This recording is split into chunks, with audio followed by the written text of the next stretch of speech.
Le mouvement citoyen ICODE, entendez par là Intelligence collective pour la démocratie participative et le développement durable, a opté pour une campagne de sensibilisation de proximité pour mieux atteindre les jeunes.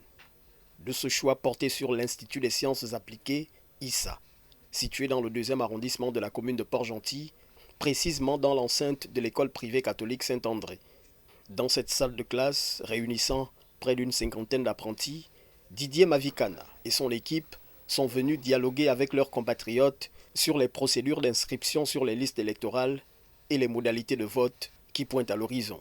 Nous sommes réunis ce soir pour édifier, sensibiliser nos jeunes frères des centres de formation et autres pour aller s'enrôler.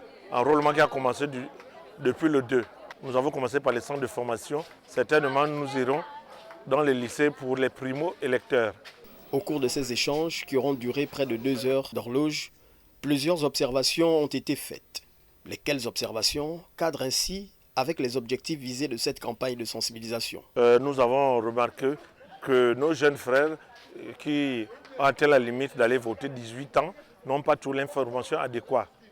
Et aussi les manquements, il y a d'autres qui n'ont pas de pièces d'acte de naissance, de NIP. Ils ne savent pas comment s'y prendre. Et puis on a eu les élections passées où les gens s'inscrivent au village parce qu'on les transportait pour 5 000, pour 20 000, alors qu'aujourd'hui il n'y a plus de parti.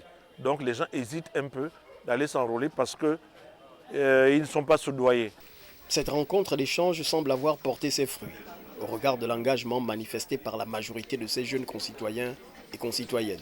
Personnellement, j'ai beaucoup apprécié, car depuis que j'ai eu mes 18 ans, l'âge de voter, je n'ai jamais eu cette occasion de passer ce genre de campagne pour être édifié. Je n'ai jamais eu ça. Donc du coup, c'est ce qui fait que jusqu'à mon âge aujourd'hui, je n'ai jamais eu l'occasion de voter. Mais là, je suis pour et je suis vraiment satisfaite et j'irai voter. Je n'ai jamais voté. Vraiment, ça me pousse à aller voter. Vraiment, ça m'a plu. C'est vrai que au début, on pensait que c'était quelque chose de simple, mais il nous est bien expliqué. Ça s'est bien passé pour dire à certaines personnes de venir voter. Cette dynamique, lancée par le mouvement citoyen ICODE, parrainée par Pépessi Ogouligende, en sa qualité de femme leader de la société civile à l'échelle nationale et internationale, vient ainsi inciter les jeunes Port-Gentillais à s'approprier leurs droits civiques.